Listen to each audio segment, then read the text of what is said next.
Welcome to this 6 Greenfoot quick introduction screencast. We are going to use the imported class label to very quickly display some messages in our program.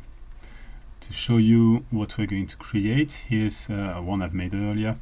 If I click the reset button, you see that a message is displayed before we start playing the game. It disappears when we click run. And when we lose, another message appears on the screen to say game over. So here's one that we're going to edit. The first thing to do, let's start with the welcome message. I'm going to code this into our world class. Now if we look at the editor, we are going to add this label in the constructor for, this is not the constructor, sorry, the constructor is up here and it calls the prepare method, which is down there. Now if I show you by hand, I'm going to create a new label and place it about here in the middle, and then I can give it a string value, so Space Invader, and then font size 44. Click OK. There it is. And if I save my world, you see that the code has appeared inside this prepare method, which is where Greenfoot stores all the actors that we add by clicking on new and then clicking into the world. I'm going to slightly edit this. I want to center it a bit better. My world is 600 by 400, so the middle of the world is 300 by 200. Let's type this in, 300, 200. Okay, so right now I've got this message, but if I run my game it stays on. So to make it disappear, there's a very quick way, not very efficient program-wise, but it works. And that's what this tutorial is about. So I'm going to make it disappear thanks to the act method. The world can also have an act method that executes at each iteration of a game, and that's where I'm going to put the code to remove this Space Invader message. So let's prepare our act method first. It's a public method, the act method. And then I place my brackets. Okay, the method I want to use over here, let's have a look inside our actor documentation.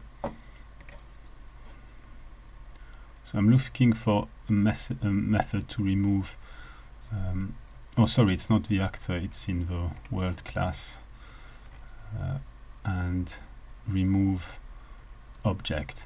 Now if I use this one, I'm only removing one object, but in order to get hold of this label, I would use a get object, which would return me all the objects in the world, not just one. So instead I'm going to use this one, remove objects.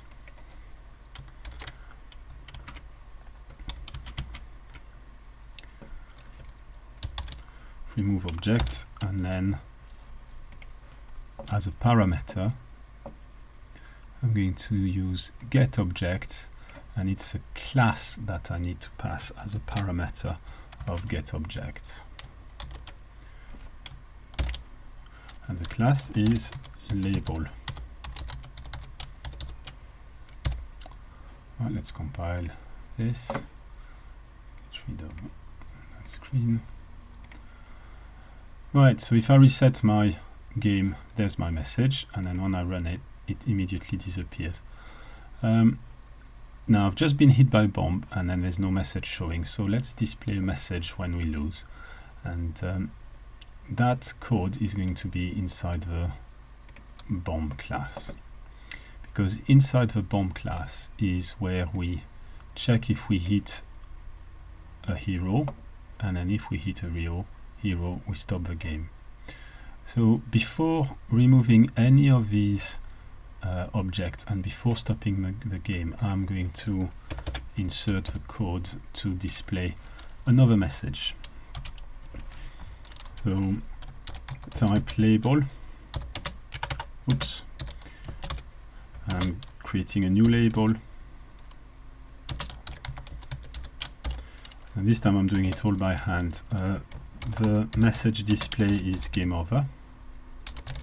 It's a string. I'm using my speech marks, and then the font will be 44 points in size again, and then I simply place it in the middle of the screen. So this time, because I am inside the bomb class, I need to use the getWorld method first, and then I can do add object. The object I'm added is L, and I'm placing it in the middle of my screen, which is 300, 200. Let's compile this. No error. Run it. And as soon as I'm hit by the bomb, I've got my game over message. Excellent. So the purpose of using a label was to be a lot faster than if we had to manipulate image, where we can then change the size of our fonts, the type of a font. Sorry, we can change the size. But if I go back to my import menu to look at the method we had in label, we can change the color of the text. Well, there was no need for it in my space world because white on black does work. We can also change the value dynamically, so while the label is already displayed. But for a quick and easy way to display a message, this works really well. Thank you, and join me for the next screencast.